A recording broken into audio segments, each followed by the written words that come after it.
कर उसे पहनाने लगा।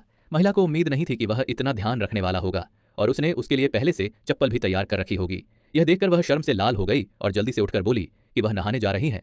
नहाकर बाहर आने पर आदमी ने उसे एक गिलास गर्म पानी दिया और कहा कि उसे ठंड नहीं लगनी चाहिए। जब आदमी ऊपर अपने कमरे में चला गया तो महिला सोचने लगी कि वह उतना बेरुखा नहीं है जितना उसकी दोस्त ने बताया था। उसी समय उसकी माँ का वीडियो कॉल आया।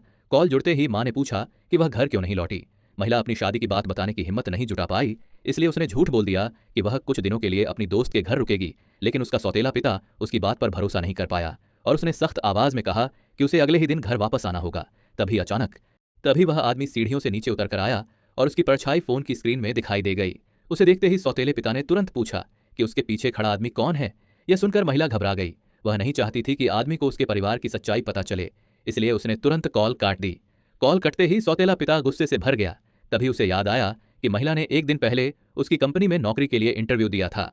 उसने जानबूझकर एचआर विभाग को आदेश दिया कि महिला को तुरंत नौकरी ज्वाइन करने का संदेश भेजा जाए। अगले दिन जब महिला कंपनी पहुंची और उसने सौतेले पिता को देखा तो उसके होश उड़ गए। वह वहां से निकलना चाहती थी, लेकिन उसने उसे कोई मौका नहीं दिया और उसका हाथ पकड़कर जबरदस्ती घर ले जाने की कोशिश करने लगा। महिला जोर जोर से मदद के लिए पुकारने लगी। उसकी आवाज सुनकर कंपनी के कई कर्मचारी वहां इकट्ठा हो गए।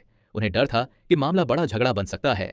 तब सौतेले पिता ने सबके सामने कहा कि महिला उसकी बेटी है और घर से झगड़ा करके भाग गई है। यह सुनते ही कर्मचारियों को लगा कि यह पारिवारिक मामला है, इसलिए वे रास्ते से हट गए और दोनों के लिए जगह बना दी। जब स्थिति बेहद खराब हो चुकी थी तभी वह आदमी वहां पहुंच गया। उसने आते ही सौतेले पिता को जोर से पीछे धक्का दे दिया। यह देखकर सौतेला पिता आग बबूला हो गया और उसे सबक सिखाने के लिए आगे बढ़ा। लेकिन उसी समय कंपनी का जनरल मैनेजर वहां आ गया। उसने सबके सामने ऊंची आवाज में घोषणा की